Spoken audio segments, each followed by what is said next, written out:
bumaliktad yung kay Attorney Levy Baligod na narrative. Ano pong reaction ng NBI as one of the investigating body? Well, ito na yung sinasabi nating na hindi mo matatag ang katotohanan at this is a validation of what the NBI, yung findings ng NBI. Anong sabi ng NBI doon sa findings nila, if you recall? Sabi namin, unreliable na witness tong mga to. So yan na nga ngayon. Hindi na natin alam kung alin yung totoo sa sinasabi nila. But I have to caution everybody, nakatakip yung mukha eh. Hindi natin nakita. So sila ba talaga yan? And ang mga questions ko dyan nung lumabas sila na nag-aakusa ng mali-maleta, matatapang, nakapare-parehas na t-shirt, nakalabas ang mukha, dapat ganun din dito dapat. Yun ang tingin ko rito. Pero sir, pinagulat mo ba yung pag-ikan? Hindi na ako nagulat. Kasi sabi ko nga, yung findings namin na sinabmit doon sa Blue Ribbon, sinabmit namin sa Ombudsman, sa DOJ, nakalagay lahat yan eh. So ngayon, kung talagang gusto nilang ibigay yung kanilang credibility, yung problema na niyan kasi, sino yung maniniwala at sino yung natutuwa pa sa kanila. I'm sure galit ngayon sa kanila yung mga kasama nila. And that is assuming na yung mga nakatakip na mukha na yun are part of the 18 Marines, ano? Paano pa? So, ang NBI dito, doon lang, tama lang na unreliable sila na witnesses. Kung sila nga ay miyembro nung 18 Marines, no? Kasi nakatakip eh. Sir, Attorney Levy Baligod denied na nabayaran siya dito sa narrative na to. No? Parang ano kaya posibleng kaharapin ni Attorney Baligod? Well, kung totoo po yun na ganun, he's facing several charges already. Yan na naman, obstruction of justice, tapos yung mga ng false testimony, then of course, abogado siya, then their disbarment. At pwede siyang habulin ng mga tao na ibinaon dito. At lalo pang magkakaroon ng credibility yung perjury cases na nakafile na.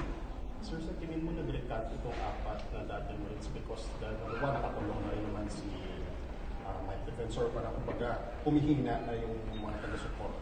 Well, hindi ko na masi-second guess yan. Siguro, ako lang, intelligent based from where I'm standing, where I'm sitting, ang intelligent na conclusion ko lang dyan is baka pagod na rin itong mga to eh. They have several cases already at alam naman nila yung nangyari talaga.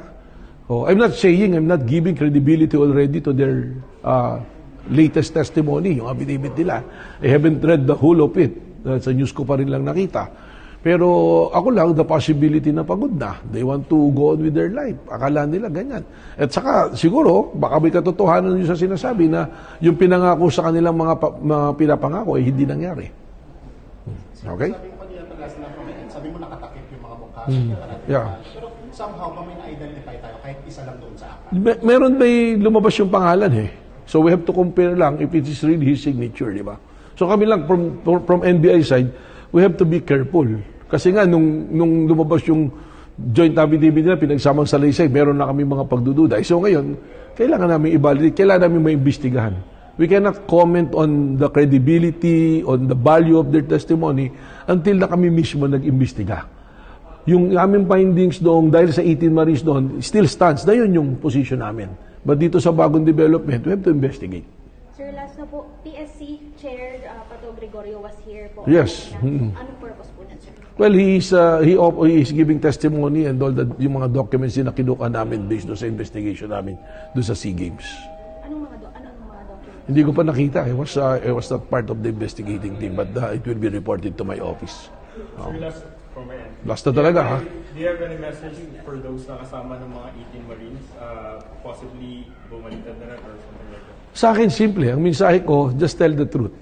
And yung i-own mo talaga yung mali and extend your apologies to the people that you offended, including the National Bureau of Investigation. Yeah, that's it. Okay, thank you.